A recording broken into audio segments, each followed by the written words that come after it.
derecho, en este caso de especial compartimiento, y es un derecho también de educación. Es un medio en sí mismo y es importante factor de socialización. Esto nunca lo tienen que perder de vista. ¿Por qué? Porque el derecho conforma parte de un factor de socialización que quizás pasa desapercibido cuando se practica. Y después es un vehículo de cultura que permite integrar a las comunidades y que permite integrar a la gente. Entonces, cuando hablamos de deporte, ¿qué clase de derecho?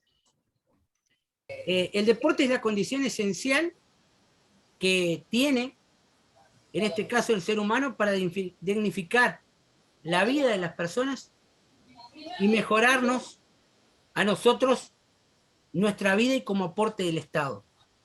El deporte es, y lo dice la Constitución de nuestra provincia, que después lo vamos a reseñar, el deporte es un derecho social.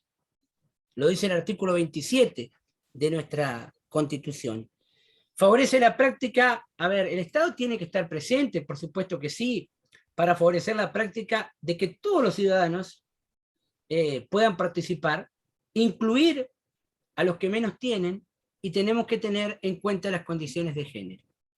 Tenemos que ampliar el número de instalaciones en la calle, en los gimnasios, en los parques, al aire libre, porque tenemos que tener la mayor cantidad de personas practicando deporte para que de esa mayor cantidad de personas que nosotros tengamos practicando deportes, podamos tener mayor calidad y mayor calidad de vida. Acá está fuera de discusión el que vamos a sacar un Messi, que vamos a sacar un Maradona, no. Aquí tenemos que tener la mayor cantidad de chicos o de chicas practicando deporte porque cumplimos el principal fin. Nosotros sacamos ese chico de la calle. Si nosotros tenemos, en este caso, la oportunidad de sacar ese chico de la calle, ¿sabe la función social que nosotros estamos haciendo? Bueno, y esa función es la que brindan las asociaciones civiles y es la que brindan, en este caso, los clubes. Sean clubes federados o no federados. Nosotros por eso tenemos que tener fuertes lazos y fuertes convenios con los centros de salud. Esa es una obligación que nosotros tenemos. Tenemos que hacer fuertes convenios con la sala de primeros auxilios, con el hospital de la zona, con los centros de salud más cercanos, para que haya revisaciones médicas periódicas para los chicos. Porque eso conforma parte del derecho social que tiene el individuo de practicar deportes. Pero para practicar deportes tenemos que tener un cuerpo sano, una mente sana, y para ello necesitamos, por supuesto que sí, revisaciones médicas periódicas. Tenemos que potenciar una base y una fuerte escolaridad. La escuela tiene que ser factor determinante e importante a la hora de la práctica de los deportes, porque también tenemos que, de alguna manera, luchar para que haya un programa escolar bastante parecido al que nosotros brindamos, a lo que nosotros brindamos en nuestros clubes. Aquí hay un detalle muy, pero muy importante, que ustedes, aquellos que han sido educadores, lo saben. Las personas cuando nacen, la primera perspectiva que tienen en lo que es el hábito es la familia. La familia es la primera realizadora del ser humano. Es el que hasta los 4 años le enseña a caminar, le enseña a hablar, le da a conocer estas cuestiones importantes que van a formar la vida del chico o de la chica. Pero a partir de los 4 a 5 años, esa persona, ese individuo, va a ir a practicar a un club. Hoy están yendo desde muy tempranos a practicar el club. Entonces nosotros tenemos que tener ahí personas idóneas, personas muy idóneas, para establecer los primeros vínculos que da el chico en cuanto a la socialización, en cuanto al aprendizaje, porque nosotros no solamente le vamos a enseñar a jugar al fútbol en el club o a otro deporte, sino que también le vamos a enseñar el camino de ser buenas personas. A partir de los 4 o los 5 años, cuando ingresan los mosquitos o la escuelita, los baby, como ustedes quieran llamarlos. Entonces, y quizás ahí nos estamos equivocando. Lógicamente todo esto tiene un potencial económico que estamos mirando, y esto ocurre no solamente aquí, esto es algo, una crítica hacia todo el sistema, que cuando nosotros recibimos a los chicos de 5, 6, 7 años, cuando llegan a nuestros clubes a practicar deportes, en lugar de colocar la persona más idónea y la persona más formada para que a esos chicos los reciban cuando recién están empezando a dar sus primeros pasos y recién están aprendiendo las reglas de conducta, nosotros por lo general colocamos, y esto nos pasa a todos, porque yo también he sido dirigente de clubes, a los papás o a quien tenga tiempo para ocuparse de la vida futbolística y en definitiva de la vida social que va a tener ese chico en la comunidad.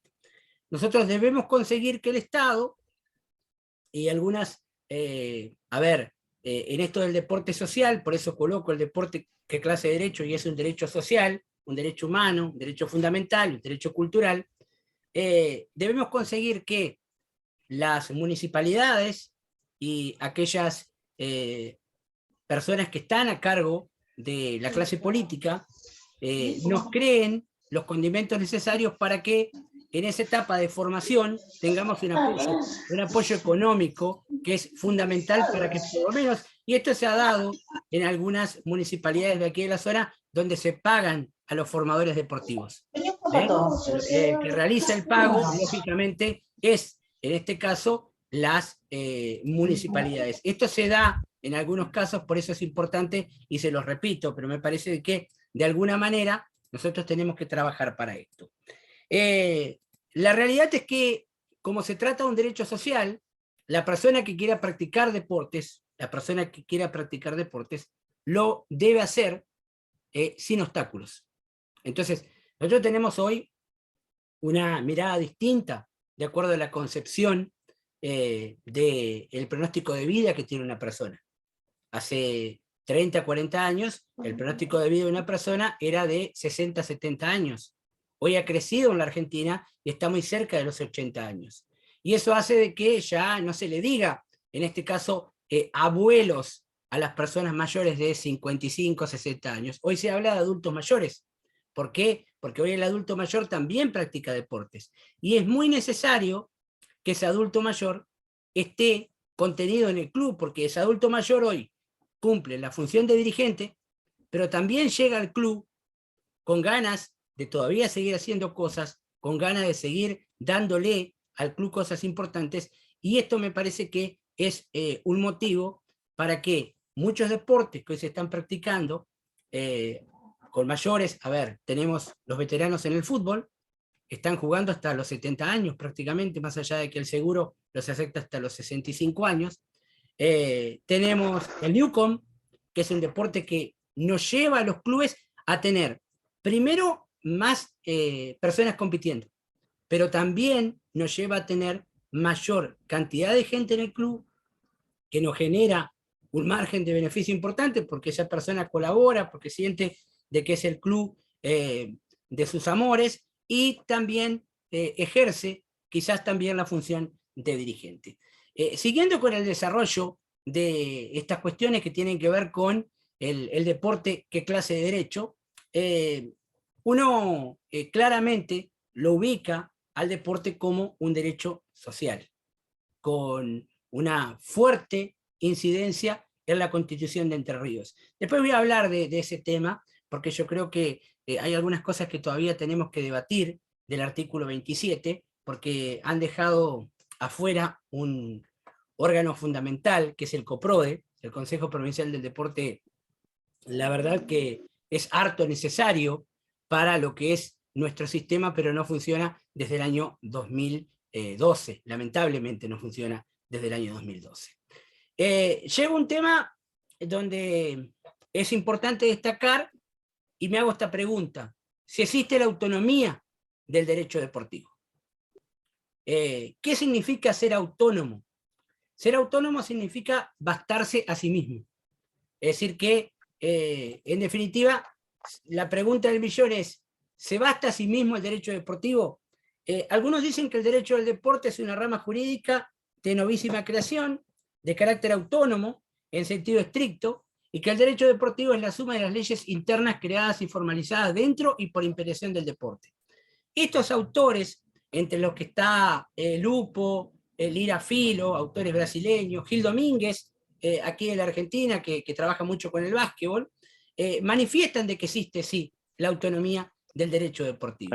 Pero hay algunos que, en definitiva, manifiestan de que no. Dice, no existe la autonomía del derecho deportivo porque no hay una codificación o un compendio de leyes de aplicación automática y tribunales especializados para ello. La verdad que es una discusión que es interesante, pero no los quiero aburrir yo con respecto a este tema, porque realmente me parece que no va al fondo de la cuestión, y la realidad es que el discutir si hay autonomía o no del derecho deportivo, a nosotros nos debe enseñar algo. En el fútbol sí hay una autonomía del derecho deportivo. Más allá de que quizás en otras disciplinas deportivas no las hay. Y yo le voy a explicar por qué el derecho deportivo en el fútbol es autónomo.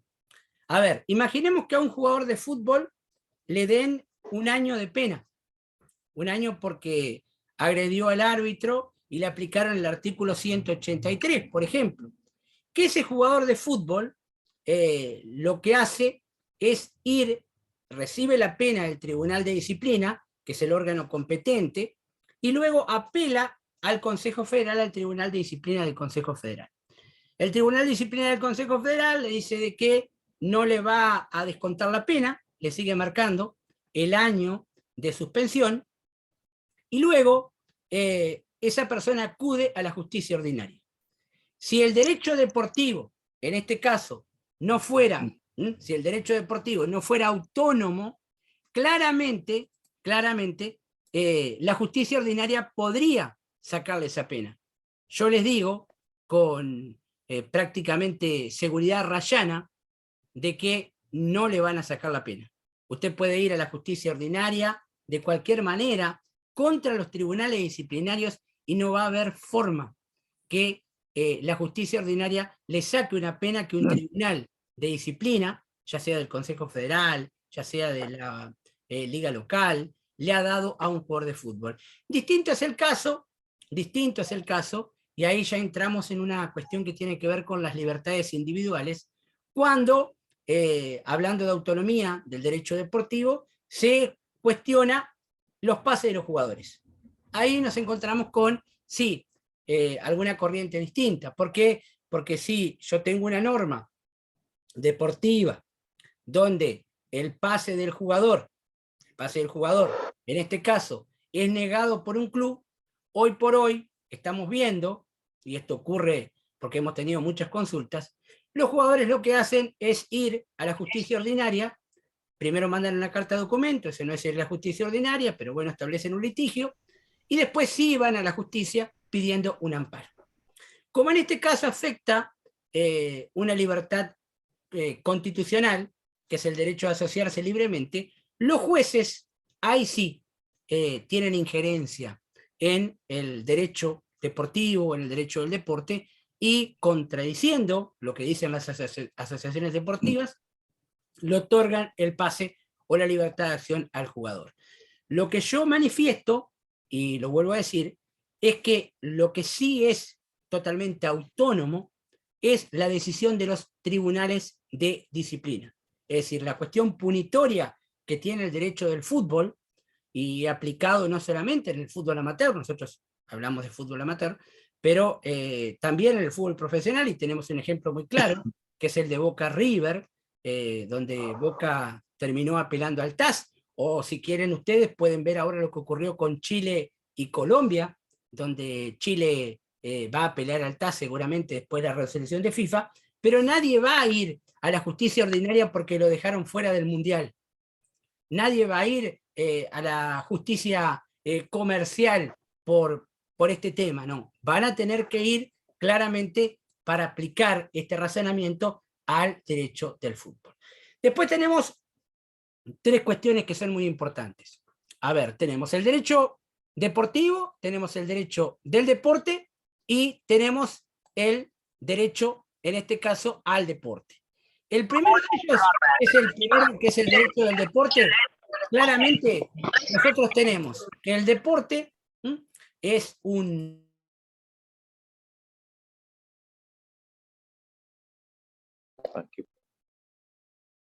multidisciplinarias, transversales, y que ocupa prácticamente todas las ramas del derecho. Aquí lo que nosotros tenemos es el derecho público y el derecho privado, tanto a nivel internacional como a nivel nacional. Ahí tenemos derecho laboral, derecho mercantil, derecho administrativo. Es decir, que el derecho al deporte serían todas las normas generales.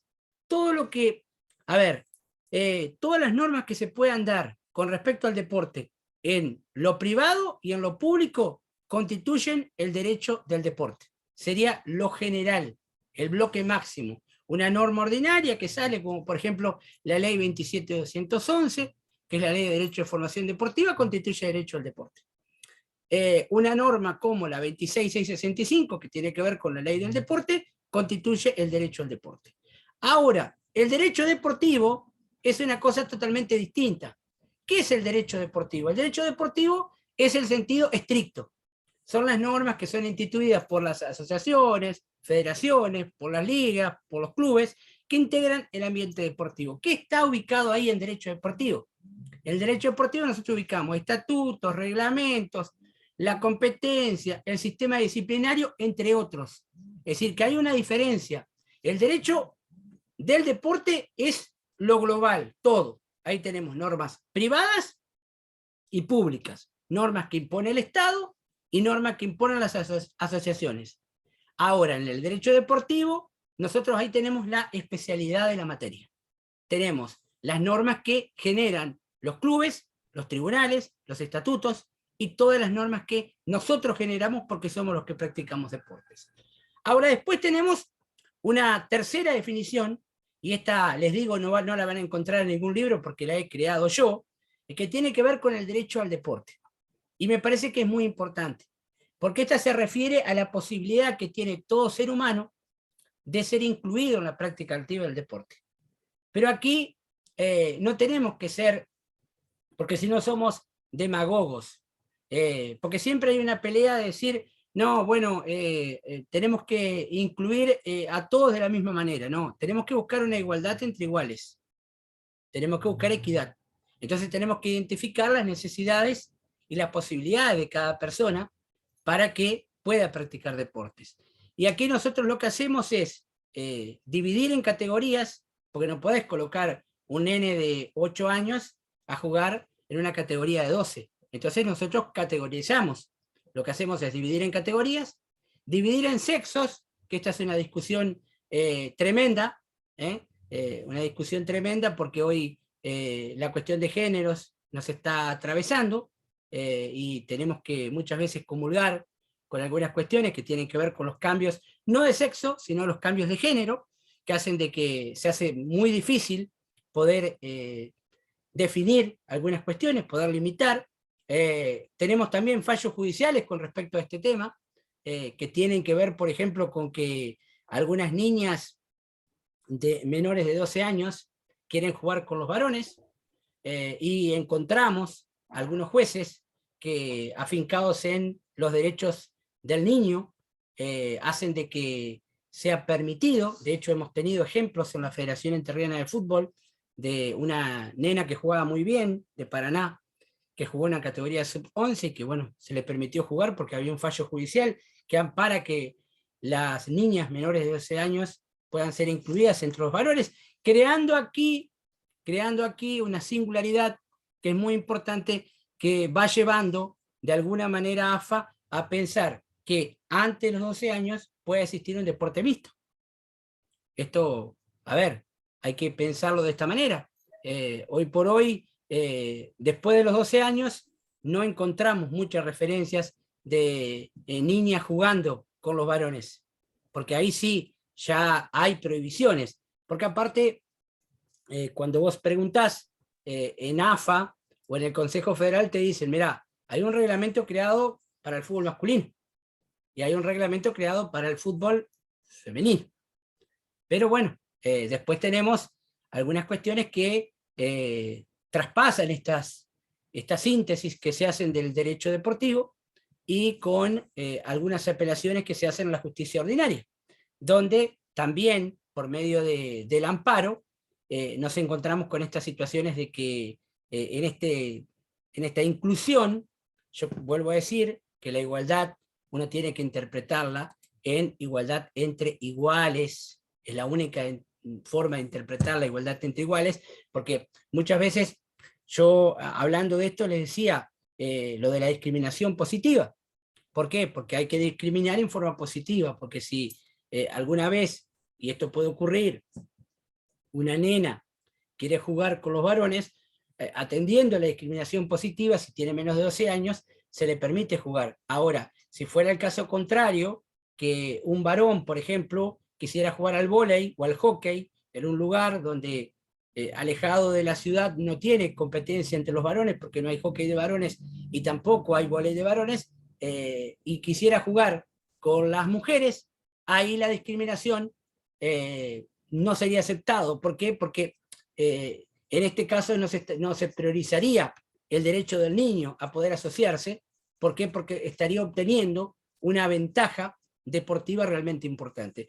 Pero bueno, esto también depende de muchas subjetividades, porque hemos visto, y en más de una oportunidad en el deporte competitivo, en el deporte internacional, que por ejemplo, en Estados Unidos hoy un nadador que por cuestiones de género se convirtió en nadadora, saca muchísimas diferencias. Y en el fútbol, quizás se ve poco, pero también tenemos en el fútbol femenino, por lo general, porque estoy hablando de las categorías mayores, tenemos personas que han cambiado de género y que ingresan a jugar también en el fútbol femenino. Pero bueno, el derecho al deporte se refiere justamente a las personas que sean incluidas en la práctica activa del deporte, identificando necesidades y sus posibilidades. Toda persona que quiera practicar deportes, me parece que lo debe hacer.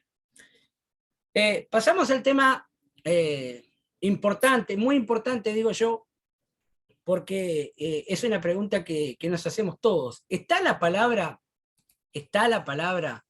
deporte en la Constitución Nacional? ¿Figuran en los 129 artículos y 17 disposiciones especiales que tiene la Constitución de nuestro país? La verdad que no. La verdad que no figura. Los primeros constitucionalistas del año 1853, lógicamente, cuando hicieron la Constitución, no pensaron en el deporte. Era imposible que lo hicieran porque el deporte prácticamente no existía. No le vamos a echar la culpa a ellos.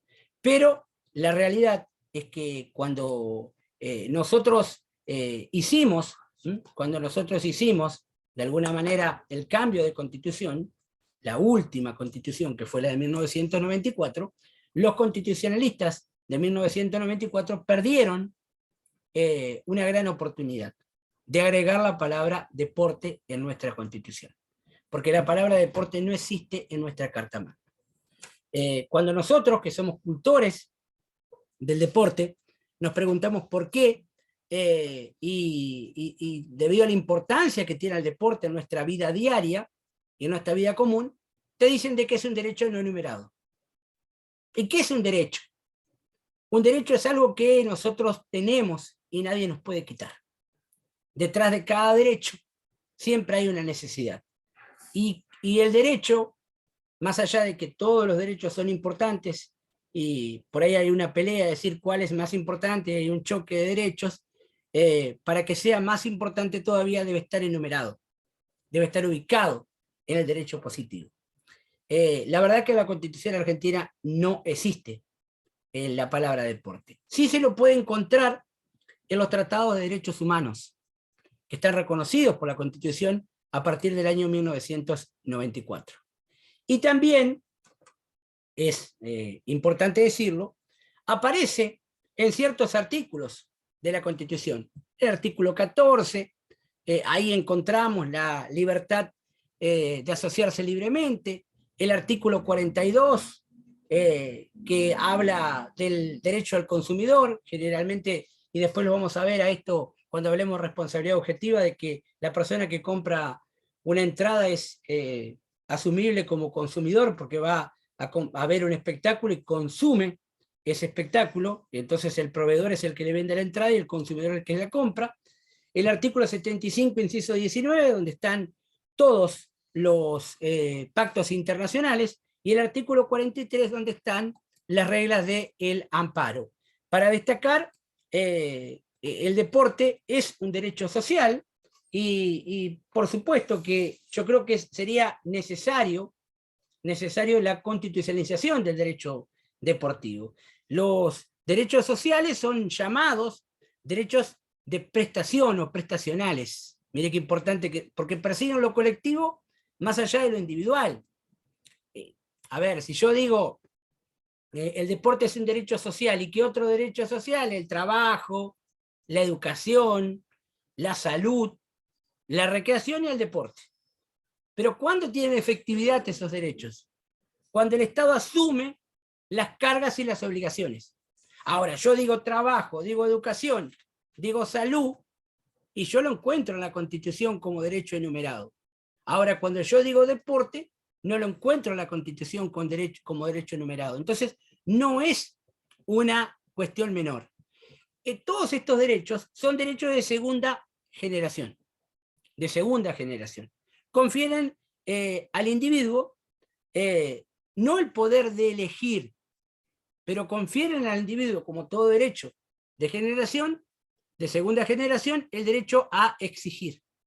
Yo no elijo, sino exijo que ese derecho se cumpla. Entonces, todo el mundo exige el derecho al trabajo, exige el derecho a la salud, exige el derecho a la educación, y nosotros debemos, como dirigentes deportivos, intentar de que el derecho al deporte esté en nuestra Constitución, para que después, cuando tengamos que pedir, digamos, vamos a exigir. ¿Por qué? Porque la Constitución en tal y tal artículo lo dice.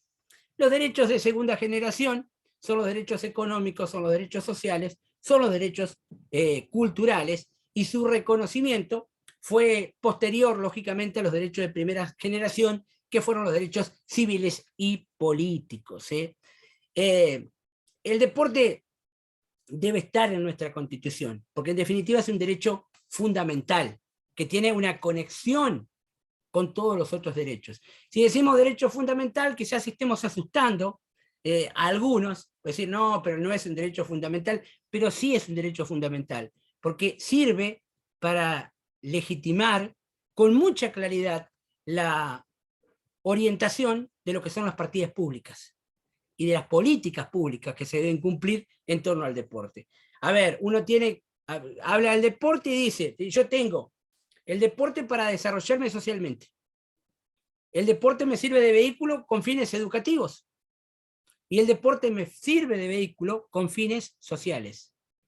Algunos autores dicen sería muy pomposo hablar del deporte como derecho fundamental. De hecho, yo me he peleado con más de un abogado cuando digo que el deporte es un derecho fundamental, y me dicen el derecho fundamental es la vida. Y yo les digo, bueno, sí, pero para practicar deporte, cualquier deporte que hagas, o cualquier recreación que vos termines realizando, estamos hablando de un derecho rayano que tiene que ver con la salud. La equiparación que uno hace del deporte como derecho fundamental es para que nosotros podamos contar con un gasto equitativo, para que recibamos las partidas correspondientes y podamos contar la posibilidad de exigir una posibilidad de trato equitativo. El deporte a nosotros nos va a servir para mejorar la calidad de vida de las personas. No hay forma de que nosotros practicamos deporte y no mejoremos la calidad de vida, no solamente individual, sino colectiva. Y aparte cumple con una función socializadora, porque integra, además, a muchas comunidades, y tiene la función, en más de una oportunidad ha quedado demostrado, de pacificar a los pueblos. Esto en el sentido colectivo. El deporte yo lo tomo como derecho de salud, yo lo tomo como derecho económico, yo lo tomo como derecho cultural, por eso lo tomo, lógicamente, como una cuestión de derecho de segunda generación.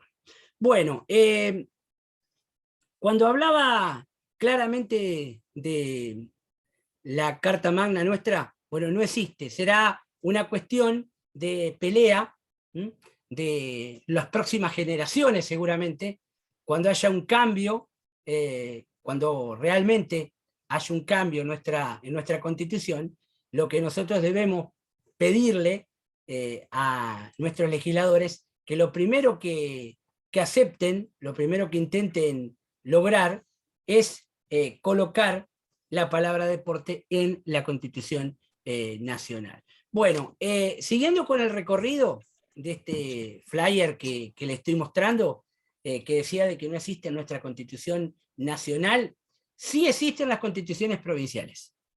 Por suerte, por suerte. Lo que pasa es que las constituciones provinciales surgen a partir de 1983 con la llegada de la democracia, con la llegada de Raúl Alfonsín.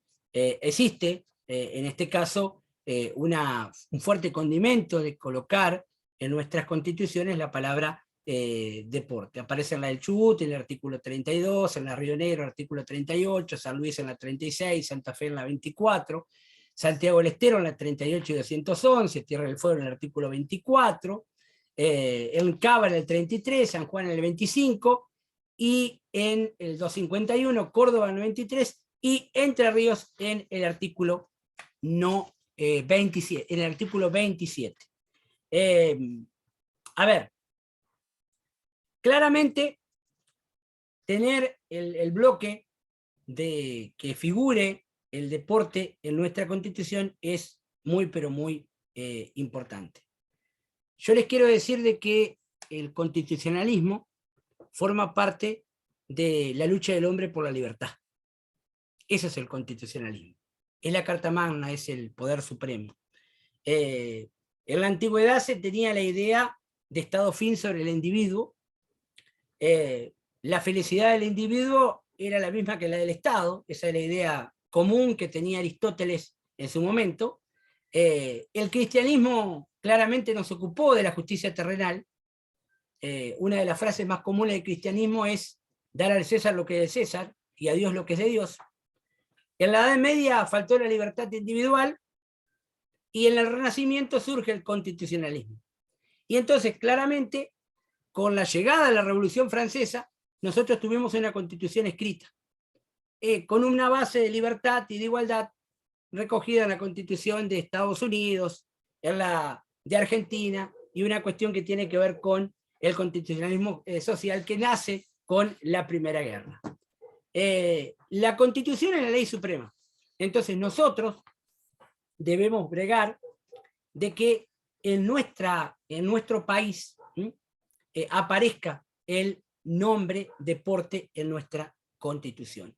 En Entre Ríos sí, en Entre Ríos la última reforma que fue en el año 2008, después de mucho luchar, porque la verdad es que mucha gente luchó para que aparezca la palabra deporte en nuestra Constitución, y el artículo 27, la verdad que lo reseña y lo deja bastante bien acomodado al deporte en nuestro artículo 27.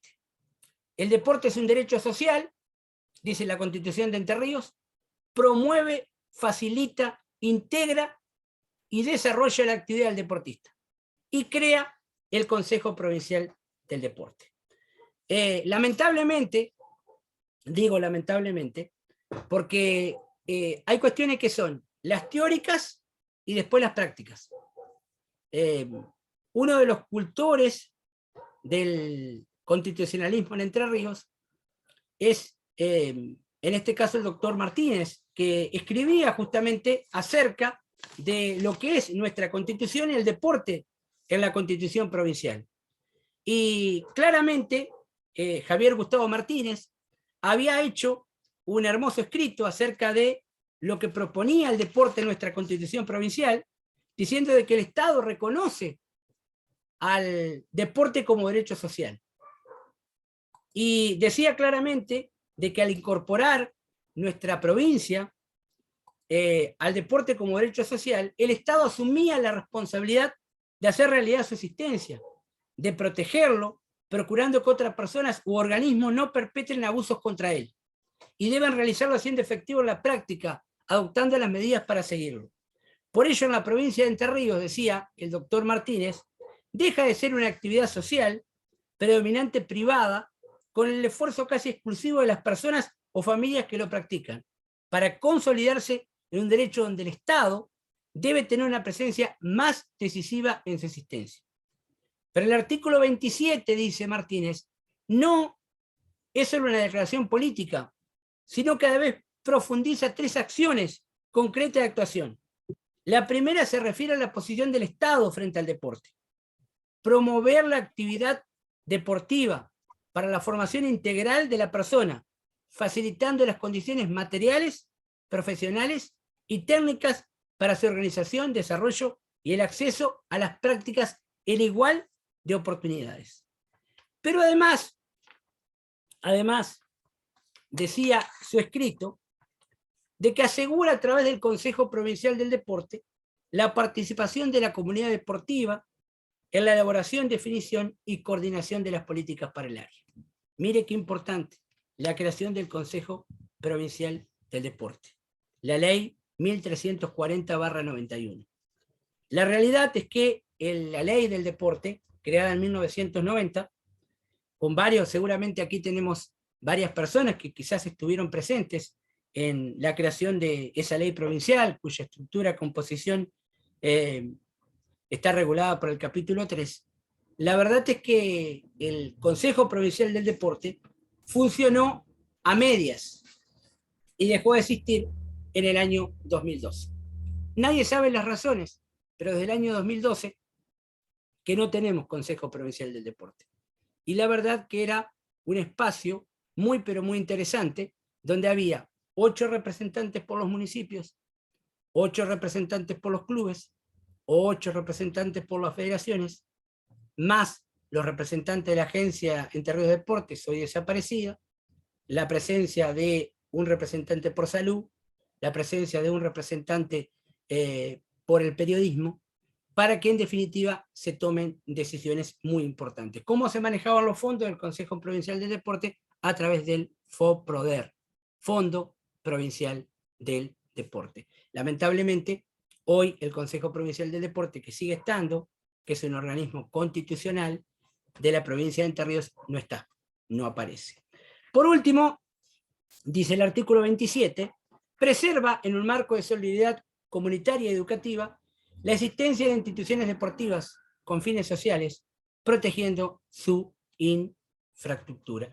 Yo he sido bastante crítico de algunas cuestiones que tienen que ver con la comunidad deportiva y la forma de entregar los aportes. Creo que hoy los equipos que participan a nivel profesional están muy bien respaldados, porque ellos tienen una fuente de aportes interesantes. Todo aquel que compite por fuera de la provincia, en una ley creada allá por el año 2008, todo aquel que compite por fuera de la provincia, el Estado facilita las condiciones para que compita, ya sea en vóley, en básquet, en fútbol, que son los equipos que compiten por fuera de nuestra provincia.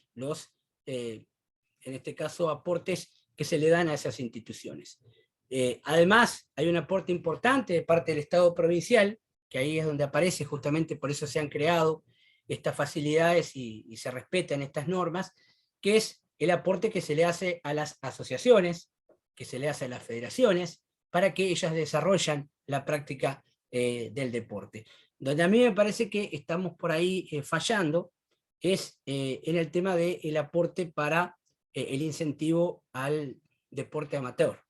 Ahí estamos, me parece de que la balanza se ha desequilibrado un poco porque son tantos los equipos que compiten a nivel nacional y eso hace de que la Constitución de Entre Ríos, que justamente tiene esta cuestión de crear igualdades, tiene algunas desigualdades con respecto a este tema. Pero lo que sí debemos decir, y me parece que es importante reseñar, que la Constitución de Argentina no tiene la palabra específica deporte, y que sí la Constitución de Entre Ríos ha hecho un modelo muy, pero muy importante. Vamos a ir a la otra filmina, que dice que el deporte es materia no delegada, y esto es importante que ustedes lo conozcan, porque por ahí ustedes dicen, bueno, hay una ley nacional que habla del deporte, y es obligatoria que nosotros la cumplamos. No, la verdad que no. Que las leyes nacionales, como corresponden, cuando nosotros en el año 1853 creamos la Constitución, las provincias son preexistentes a la nación. Antes de que exista la nación argentina, había provincias. Y hay materias que son no delegadas. ¿Qué significa? Que no le hemos entregado al Estado todo el poder. Hemos conservado las provincias, por ejemplo, los códigos procesales.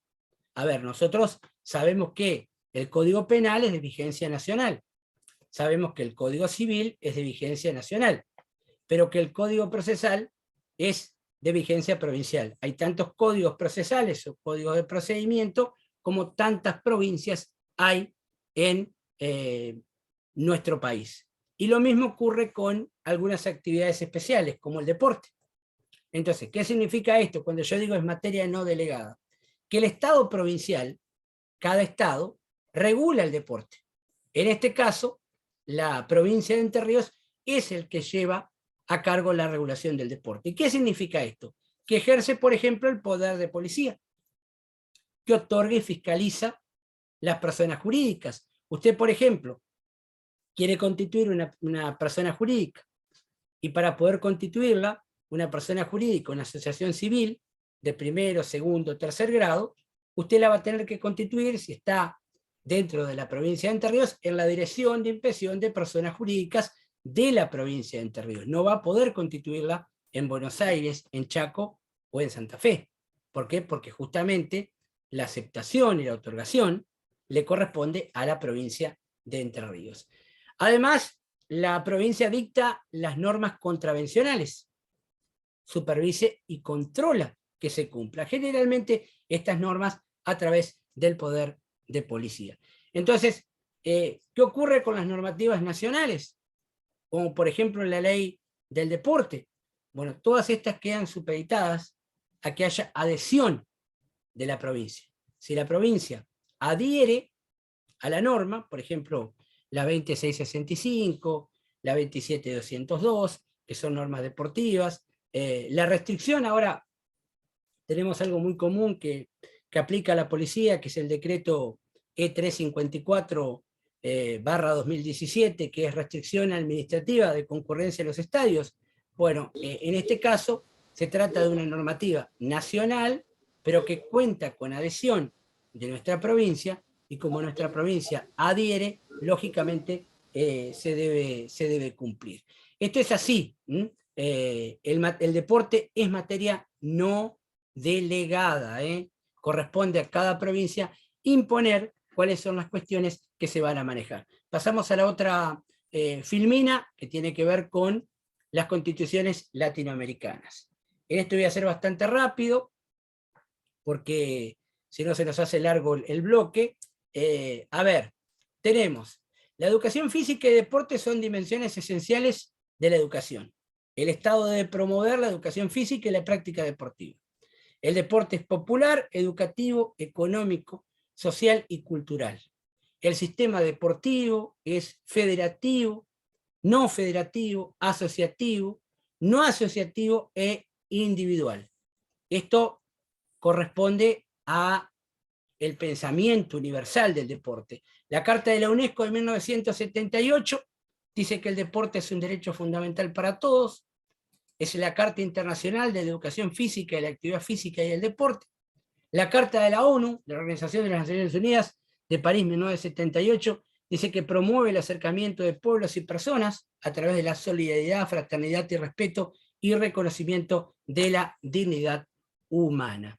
Las constituciones latinoamericanas colocaron el deporte, no lo hizo la Argentina, pero sí lo hizo la de México en 2011, la de Brasil en 2003, la de Cuba en 2002, la de Colombia en el 2001, la de Ecuador en 2008, la de Guatemala en 2012, la de Venezuela en 2006, la de Paraguay en 2008. Se reconoce la promoción, el desarrollo y el fomento de la cultura física y el deporte. Esa es un poco la realidad que nosotros vivimos. Así compartíamos más o menos este recorrido por el derecho y el deporte, porque es importante que ustedes sepan de que, en definitiva, el deporte es un derecho y que nosotros tenemos que hacerlo valer.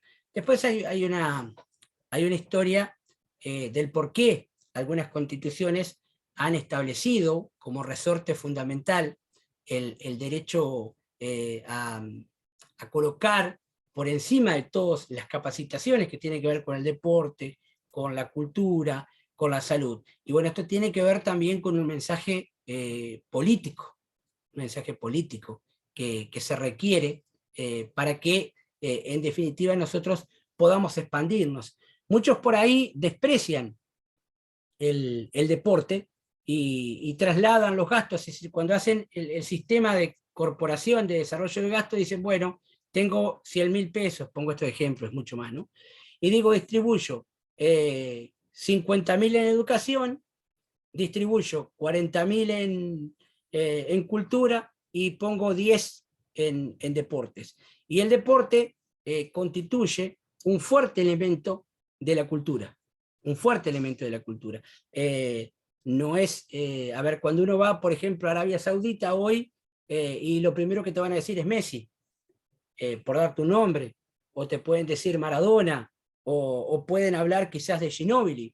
¿Por qué? Porque ellos, en definitiva, son embajadores.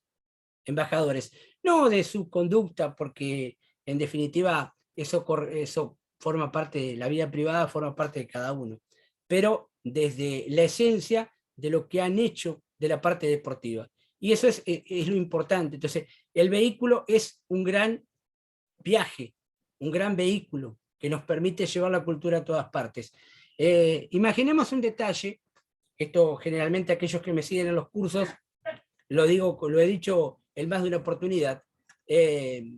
Nelson Mandela, que fue un gran luchador contra el apartheid, llegó a la conclusión, cuando estaba el gran problema entre los blancos y los negros, de que a través del deporte él podía no solamente unir la nación, unir Sudáfrica, sino que podía generar lazos que podían permanecer inalterables.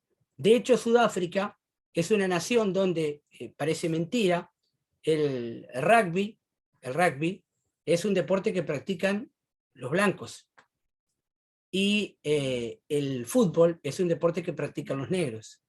Entonces, lo que hizo él en el 95 es colocar un negro jugando al rugby con los blancos, y dijo una famosa frase donde dice, el deporte es algo único, llega donde ni siquiera los políticos podemos llegar.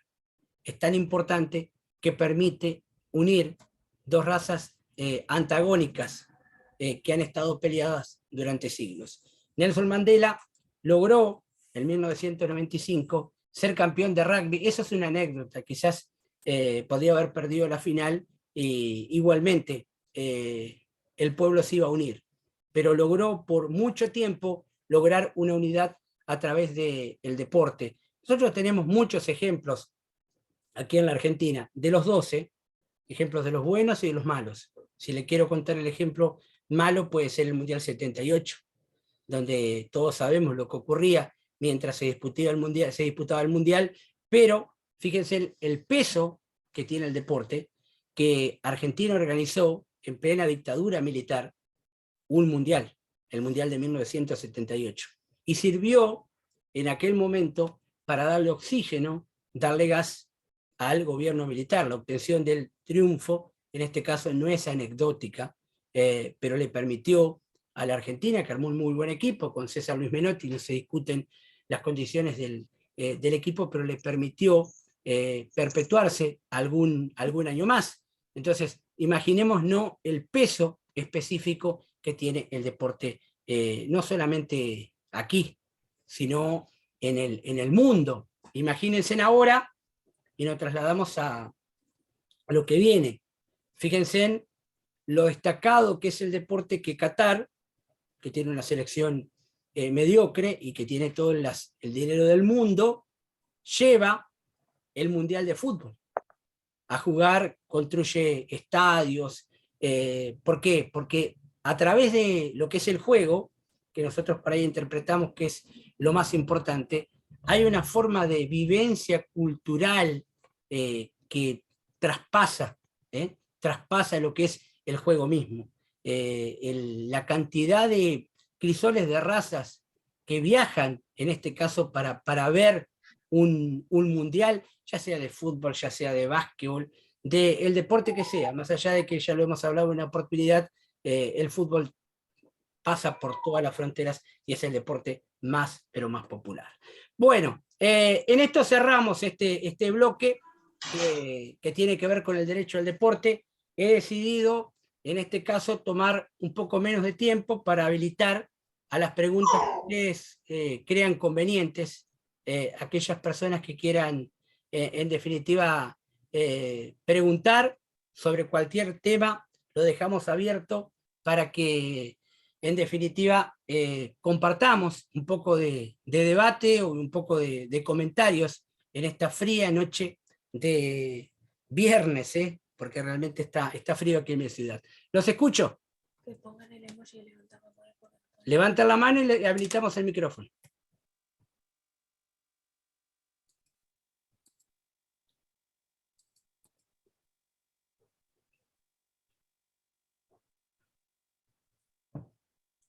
Habilita a todos.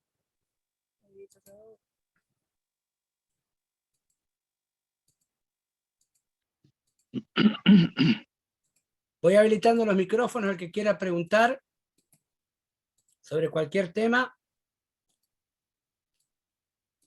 Estamos a la escucha.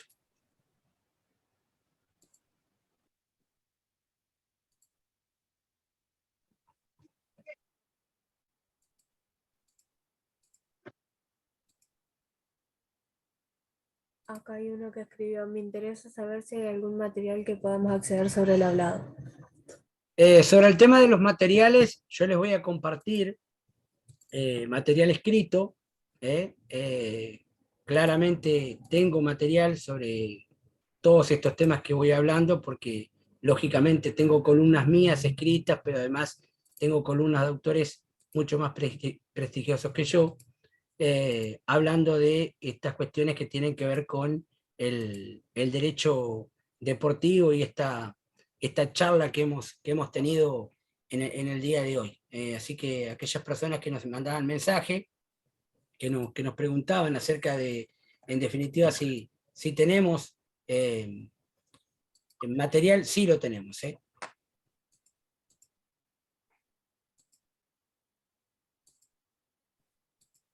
Le vamos a pedir a Diego a ver si nos puede habilitar los micrófonos, porque no lo estoy pudiendo habilitar. Usted lo puede hacer, Ahora Fernando, sí. está de hospedador. A ver. Sí, lo estoy. Tiene Estamos que aceptar habilitados. la persona, Bueno, no sé quién quiere, si tiene alguna pregunta. sino que la manden por chat. Hola, buenas noches. Buenas noches. Doctor, bueno, buenas noches para todos. Doctor, usted decía y hablaba de la parte de que hay casos de antecedentes de jugadores que, por ejemplo, para obtener la libertad o el pase, recurren a la justicia ordinaria. Todos sabemos que tratamos en todos los clubes de que esto, evitarlo. Le pregunto, ¿está habiendo muchos casos? ¿Está pasando muy recurrentemente esta situación a nivel nacional? Y es una discusión José, es una discusión de años. Ahí chocan dos derechos. Uno que es la libertad del jugador. La libertad del jugador, todo jugador, lógicamente, celebra un contrato cuando ficha por un club. Ese contrato, según lo que dicen las normas deportivas, obliga al jugador por un periodo de tiempo a permanecer en esa institución. Las normas deportivas nos dicen de que son 2 años sin jugar, los que le van a permitir tener el pase libre. Eso es lo que dice el reglamento de AFA. La única forma de obtener un pase libre es estar 2 años sin firmar planilla, tener la libertad. Opción B, tener la libertad de acción del jugador firmada por presidente y secretario de la institución. O opción C, aquel jugador que, en definitiva, tiene el pase libre, aquel que no es utilizado en la lista de buena fe del año calendario, en aquellas ligas donde hay lista de buena fe.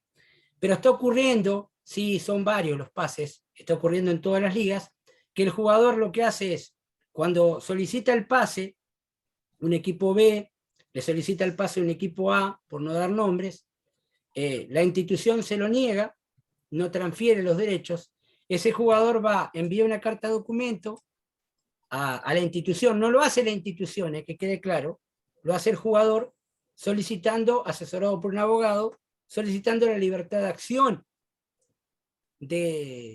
para jugar en otro club. Entonces, ante la negativa nuevamente del club, el jugador va hacia un juez solicitándole la libertad de acción por el medio de un amparo o por el medio de una medida autosatisfactiva. Y los jueces, en este caso, en su gran mayoría, lo que hacen es aceptar el pedido del jugador porque entienden lógicamente de que la negativa del club, al ser un deportista amateur y al no tener contrato de trabajo, es una negativa que es irracional y que no se justifica. Los terminan dando. Ahora, tenemos que entender de que si nosotros como dirigentes, cada vez que tenemos un problema, pedimos un pase a un jugador, cada vez que tenemos un problema, lo judicializamos, vamos a tener prácticamente todos los días o al comienzo del año, vamos a tener judicializado prácticamente todas las ligas. Así que esto es importante. Es importante destacar lo que por ahí decimos, porque esto está ocurriendo en todos lados. Por ahí no se da a conocer mucho, pero que aparecen, a ver, que le quede claro que hay en todos lados pedidos de pase y jugadores que acuden, en este caso, a la justicia ordinaria. Y cada vez que van a la justicia ordinaria, la realidad es que la justicia ordinaria termina dándole razón al jugador. Gracias, doctor. La verdad que toda la vida siempre hemos tratado ¿Qué normativa a nivel dirigente de tratar de evitar eso y persuadir a los jugadores a que no llegara a esta instancia, porque indudablemente que cuando esto, por eso le preguntaba si últimamente estaba viendo muchos casos, porque indudablemente que cuando esto se empieza a convertir en, no digo normal, pero costumbre, va a ser cada vez peor, digamos, y es lo que indudablemente tenemos que tratar de evitar como dirigente. Lo que pasa es que, vuelvo a repetir, algunas ligas han colocado, más allá de la inconstitucionalidad de la norma, algunas ligas han hecho lo que se llama un pacto de caballeros. ¿Qué significa esto? Algunas ligas han logrado que firmen todos los clubes, donde aquel jugador que solicita el pase de esta manera no es aceptado por ningún club dentro de esa liga. ¿Me entendés? Por ejemplo, vos pertenecés a la liga de Gualeguaychú, si Jorge Jiménez pretende pasar de Deportivo de Narrain a Deportivo, en este caso a Central Larroque, que obtuvo el pase mediante un amparo, el club no lo ficha, no lo toma, porque a vos te van a dar el amparo, la libertad de acción. Con esa libertad de acción vos te vas a querer incorporar. Bueno, pero después está en el club querer incorporarte o no.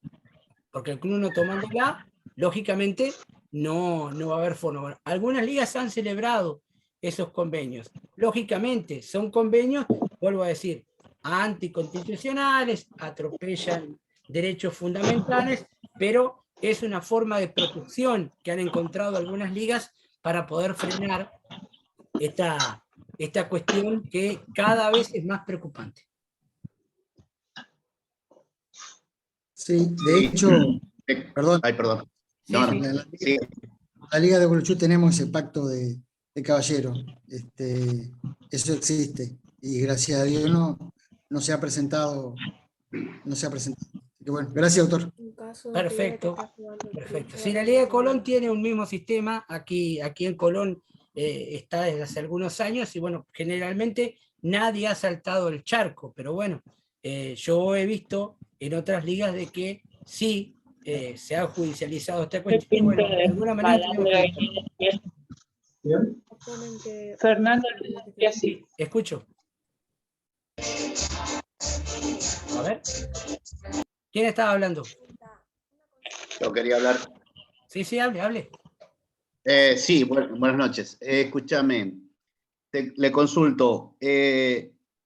Quizás me adelante un poquito a esta charla que va a ser, creo, un poco más larga. Va a ser.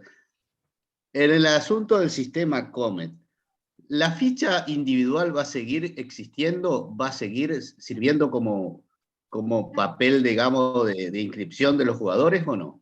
Ah, O ya bueno. cargándolo en el sistema en el Comet ya va a servir, va a seguir, no va a necesitar la ficha individual. Qué buena pregunta. Qué buena pregunta. El gran tema hoy se plantea, hoy lo que vos estás diciendo, Carlos, se plantea.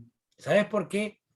Porque el sistema Comet es un sistema que nació como un sistema que era informativo. El sistema Comet se inaugura en el año 2014, hace 8 años. A nosotros nos llega mucho más allá, en el año 2017-2018. Y todos los años se pregona para que el sistema Comet sea obligatorio. De hecho, es obligatorio para la participación en los torneos federales. Pero nadie tiene, de hecho es obligatorio para la participación en la Federación Entrerriana. Pero nadie tiene un sistema obligatorio todavía en todas las ligas. De hecho, sería imposible.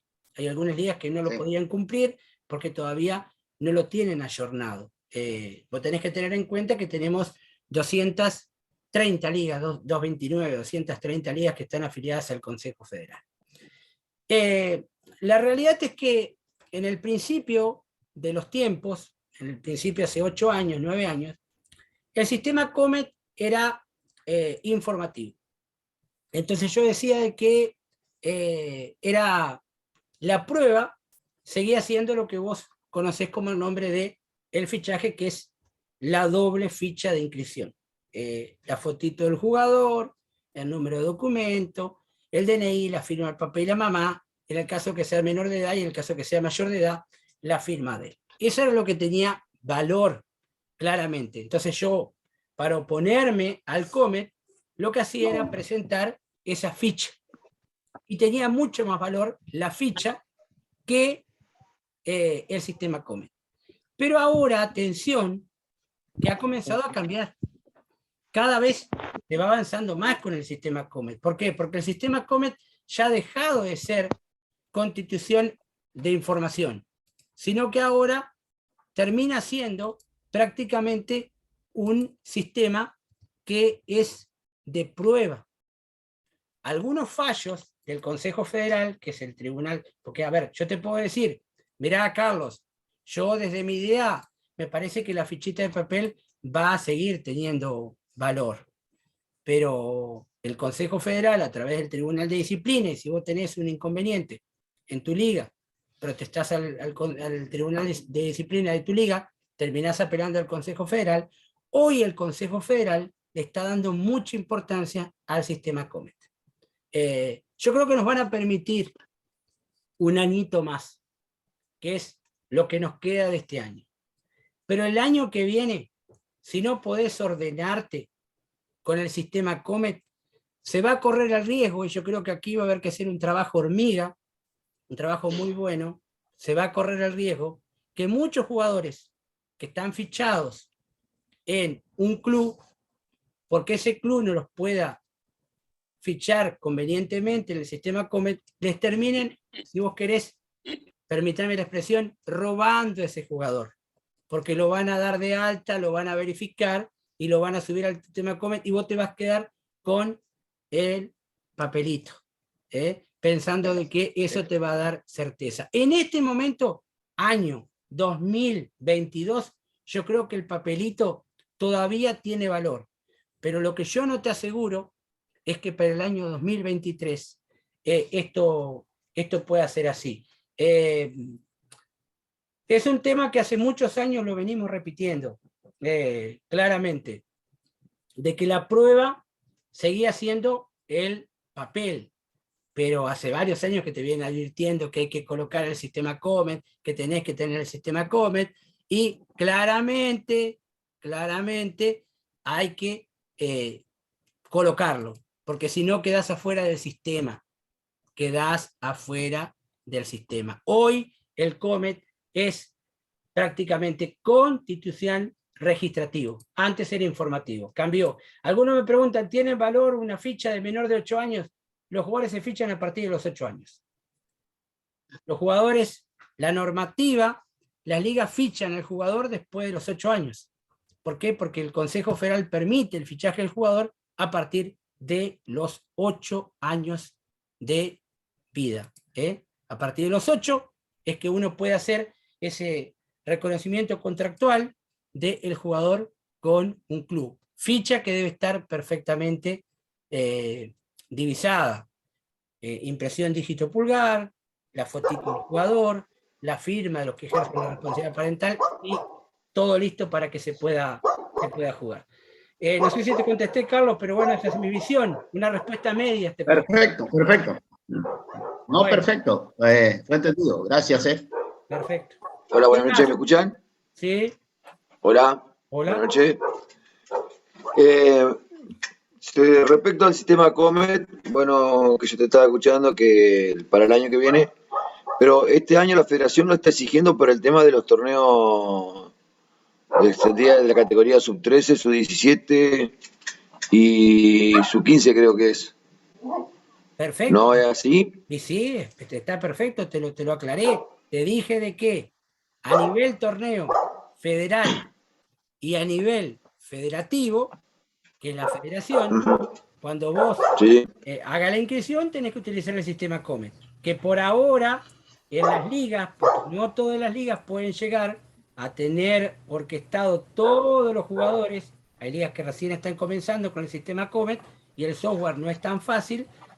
Todavía en las ligas se permite no tener el Comet tan aceitado, pero la realidad que a nivel federativo el sistema Comet ya es obligatorio, hay que hablar.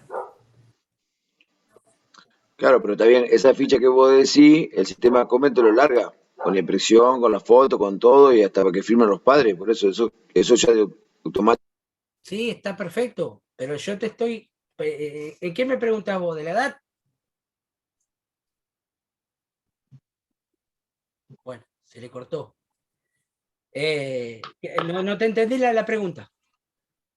No, es que ahora el sistema Comet larga la ficha con todos los datos del jugador, hasta con los de los padres, para que firmen, para que, digamos, todo con la foto, con todos los datos. Entonces, amigo, está perfecto, pero lo que yo le explicaba a Carlos, vos imaginate de que vos tenés una liga donde vos ya tenés el papelito hecho con ese juego de 8 años, pero ese chico nunca fue subido al Comet, viene otro club, te lo sube al Comet, pero vos ya lo tenías fichado en el papelito. Y entonces, el recurso es, ¿qué es lo que vale, el papelito o el alta que te dieron en el Comet? Entonces, por este año, en teoría, yo creo que el recurso del papelito en las ligas va a ser aceptado, porque en definitiva vos le estás sacando un jugador y sacándole ventaja porque quizás en el Comet no están bien aceitados los mecanismos en esa liga. Ahora en el Consejo Federal, prácticamente con el papelito ya no puede ir más, Si te lo sacaron... pero está bien, pero yo lo que te quiero preguntar es esto. El que en la liga está bien, pero si vos vas más arriba y reclamás un jugador y vos lo fichaste con el sistema Comet, ahí va a estar complicado el tema. Sí, Que va a pelear. Claramente.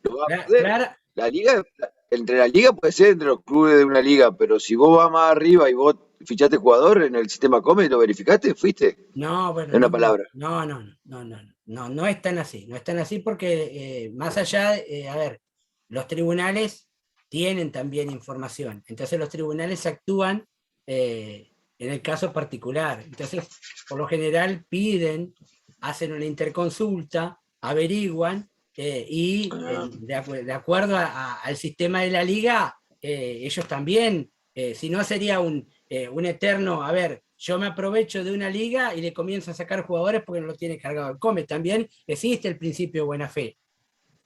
Ese es el tema, por eso le contestaba de esa manera a Carlos. Está bien. Yo tengo una Gracias. consulta, ya que estamos hablando sobre el sistema Comet. Puede ser que haya jugadores, digamos, que están fichados en una liga, ¿no es cierto? O lograron un sistema Comet, y como vos decís que por un tiempo ahora estén como con un contrato en otros clubes, más que nada los que el tema infantiles. Te explico, por lo menos en un club X de la Liga Diamantina están fichados, están encargados en el sistema Comet, pero están jugando en un club de la Liga Paranaense, que le hacen una ficha. Y ese es un doble fichaje. Ese es un doble Ajá, fichaje. pero ¿cómo se maneja ese tema? ¿Cómo se puede manejar ese tema? Y bueno, pues Porque eso ya, teóricamente no, no podrían estar jugando en las dos ligas. no se puede, no puede. El jugador Perdón, juega, el Fernando, jugador, el perdón que fichaje, el derecho federativo es uno solo. Vos no podés jugar para dos clubes, salvo que jugués en dos categorías diferentes, que jugués, por ejemplo, fútbol de salón y jugué fútbol de Sí, 11. eso sí. Eso sí, pero si no, el derecho federativo es uno solo. Eso ya es una cuestión de ligas, que no me quiero meter en ese tema porque no me corresponde, tendría que verlo claramente. Está María bien, muchas Eugenia, gracias. Me sacó una Fernando, duda. sí, María Eugenia, eh, a ver, Fernando, sí, puedo, sí, te quiero, escucho. entonces quiere decir que con esto del Comet, hoy no es obligatorio, digamos, la ficha de chicos de 8 años en adelante. No, lo que pasa es que Vos vos, claro, lo que tenés que ver, lo cargas, claro, vos tenés que empezar a utilizar el sistema Comet. Pero vos tenés un registro de un montón de jugadores anteriores que vos los cargaste con ficha. Ese es el problema que tiene el Comet, que tenés un montón de jugadores anteriores que ya lo tenías cargado de forma ficha, entonces tenés que revisar pase por pase, ir cargando. La realidad es que el sistema Comet, y después lo vamos a discutir a este tema, el sistema Comet no lo puede manejar un solo operador, sino que cada club tiene que encargarse. Lo que pasa es que tendría que haber un operador por cada club y un operador por la liga. Entonces cada club carga a sus jugadores, da de alta a los jugadores, los registra, y lo único que hace la liga es verificar. Esa es la función. Lo que pasa es que nosotros lo estamos manejando con el sistema Comet, donde una persona de la liga, una sola, se hace cargo de un montón de jugadores. Y entonces ese es el problema que tenemos en el sistema Comet. No solamente lo tenemos nosotros, sino lo tienen muchas ligas del país, salvo aquellas que tengan aceitado el tema. Vos imagínate, una liga que tenga todas las categorías de fútbol infantil, 7 categorías de fútbol infantil, cargar todos los jugadores es un trabajo enorme. Ya vamos a adelantar seguramente con el tema cómo y vamos a explicar muy bien estos temas. A ver, María Eugenia, ahí veo varias manos levantadas. Vamos a habilitarla a María Eugenia. No vos. A ver si le podemos habilitar el micrófono. Que levantaba la manito, sí. Buenas noches. Sí, buenas noches. Sí, bueno, acá en la liga de Feliciano tuvimos que hacer eso. En el principio del 2020 se cargaron todos los jugadores viejos, por así decirlo, las fichas viejas, y desde entonces se vienen haciendo las fichas desde el Comet. La ficha que te larga el Comet, la imprimimos. Ahora la chica que está encargada del Comet, nosotros le presentamos la ficha con la foto, todo eso nos imprime todo, firman los padres, firmamos los representantes de los clubes, firma el jugador, todo lo que solicita la ficha esa, digamos. Perfecto. Una vez que la liga lo verifica, la misma chica que está encargada del Comet lo escanea y lo sube a la parte que dice documentos del jugador. Entonces, si se extravía la ficha en papel, ya está cargada en el mismo sistema. Claro. Con todo como corresponde, digamos. Pero hubo mucho así de que pasó con esas fichas. De que hubo jugadores que eran de otro club y bueno, vino otro y lo fichó. pero a los clubes se les dio la oportunidad de que carguen todos sus jugadores. Acá cada club tuvo un tiempo para ir a la liga, cargar todos sus jugadores viejos, por así decirlo. Y bueno, así aparece que hay jugadores que los cargaron en el 2015 y después tuvieron pase definitivo a otro club y hoy vos los buscáis y están en su club inicial.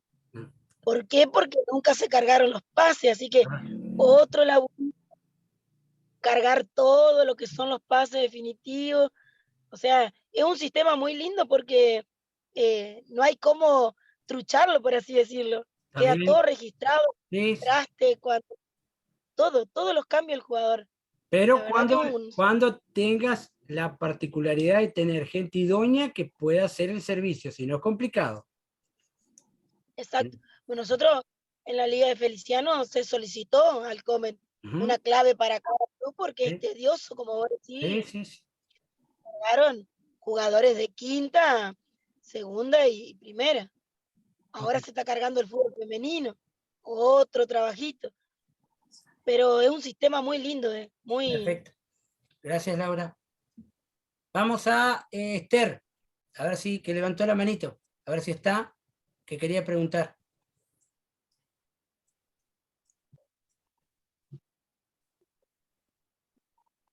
Bueno. Yo le quería preguntar a la chica de Feliciano, la secretaria o la persona que tienen ellos para cargar el sistema COME, hacer todo el papelerío que dijo, ¿es paga o trabaja como nosotros gratis? Hola. En un principio lo hacía yo. Yo soy presidente de un club. Bueno, en consenso con todos los clubes, porque yo en su momento hice el curso, allá hace varios años, ya en el 2018, 2019, hicimos un curso que presentó la federación, y en ese momento inicié yo, digamos, la carga junto con todos los clubes.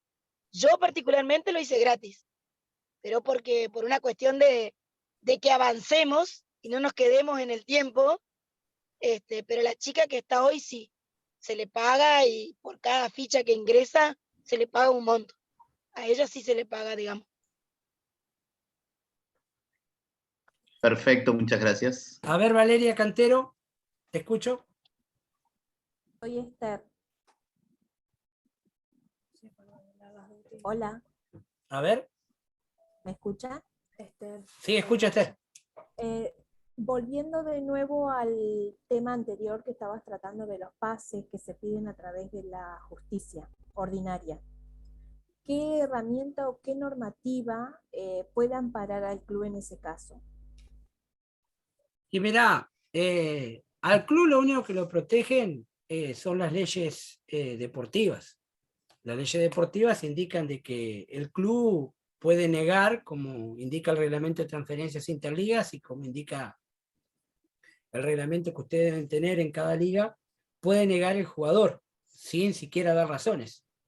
Después es un conflicto de las normas deportivas con las normas ordinarias. La realidad es que el club puede ejercer el derecho de retención, es decir, el derecho de retener al jugador. Ahora, si ese jugador va a la justicia, la realidad es que los fallos precedentes le dan la razón al jugador.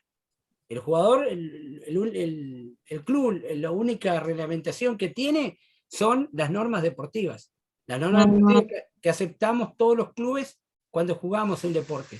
¿Qué dice la norma deportiva? Que los clubes pueden ejercer el derecho de retención. El derecho de retención fue creado en Inglaterra en 1893 y siguió estando durante toda nuestra vida. Nadie lo ha sacado todavía. De hecho, AFA lo sigue colocando en sus reglamentos y también lo coloca el Consejo Federal. Lo que pasa es que, bueno, el gran tema es cuando se acude a la justicia ordinaria y ahí ya es normas deportivas contra normas de peso ordinario. Y hasta aquí lo que hacen los jueces es darle lugar al amparo. Yo he visto pocos recursos rechazados. Generalmente cuando el jugador va a la justicia y lo que pide es la libertad de acción por el derecho de libre asociación, y el juez termina dándoselo. Yo por ahí aconsejo, antes de darlo libre al jugador, prestarlo. Cuando te mandan la primera carta de documento que dicen que le estás negando el pase, lo que aconsejo, digo, bueno, lo prestás por un año y ver si el año que viene lo convences para que pueda jugar en tu institución nuevamente. Perfecto, muchas Sí. gracias. Valeria, ¿querías preguntar algo? No, nada, ¿cómo te va? Buenas noches, te hablo de la Liga de Chajarí. Era con respecto al comment, quería decirte que contestarle al señor que acá en Chajarí estamos trabajando varios referentes en el tema, y en los clubes hay 2 o 3 personas por club haciéndolo, así que está bastante ordenado el tema y Ustedes lo tienen muy bien organizado. Debe ser la liga, una de las ligas, la Liga de Chajarí debe ser una de las ligas que tiene más organizado el tema Come. De hecho, como presidente de la Liga Colón, en alguna oportunidad me han solicitado un pase y lo primero que me han dicho es darlo debajo del Come para que nosotros podamos dar el alta. Sí, tal cual. La verdad que estamos trabajando bien y se cargó todo arrancamos con el femenino. Cuando se arrancó el torneo femenino fue lo primero que cargamos, y hoy en día hasta los árbitros cargan se juega el torneo, se juega con el Come, Sí, digamos. sí. Y aparte hay un tema que vos lo debes conocer y que le decimos a la gente, que hay veces que se genera un problema cuando el jugador está cargado, en lugar del Come del Consejo Federal, el Come de AFA, porque ahí te lo tienen que dar de baja de otra forma. Es decir, se solicita el pase y el jugador, en lugar de estar cargado en el Consejo Federal, está cargado en AFA. Ahí tenés que pedirle a otro operador, que es el que da de baja, porque ese jugador en algún momento tuvo contrato y quizás quedó prendido ahí en la situación de jugador profesional, en lugar de ser jugador aficionado, solicitaste el pase y no tenés cómo lograr en este caso el alta, ¿no? Para poder dar el verificado. Es verdad. Así que ese era el comentario que quería Gracias. hacerle al señor. Bueno, no sé si queda una pregunta más por ahí.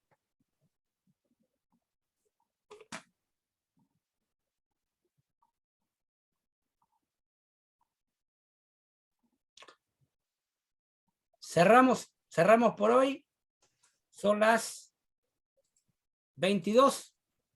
Les agradezco muchísimo. Voy a mirar ahí, debo tener un montón de preguntas en la parte de mensajes. Espero que les haya gustado la clase. A mí particularmente me apasiona hablar de derecho deportivo, así que espero contarlos de vuelta el viernes de la semana que viene. Cualquier consulta, tienen mi teléfono 462-768-03447, 462-768 para cualquier consulta, y si necesitan algún material, les vamos a ir enviando. Agradecido, segunda clase y muchísimas... ¿No se podría hacer, sí, disculpe, ¿no se podría hacer un grupo así cerrado donde bajes el material ahí? Lo voy a armar. Justamente queríamos cerrar hoy para comenzar a armarlo a partir de mañana, porque hoy se cerraba la inscripción, y vamos a armar así, vamos subiendo material escrito para que ustedes lo puedan compartir. Agradezco a la Federación Entrerriana de Fútbol, porque es la que nos da la oportunidad de capacitarnos, que yo creo que es ideal. A Diego Altamirano, que nos ha hecho de operador, el hombre de los árbitros, que nos ha prestado el Zoom para que ustedes puedan capacitarse, y los veo el próximo viernes. Que tengan buen fin de semana. Hasta luego.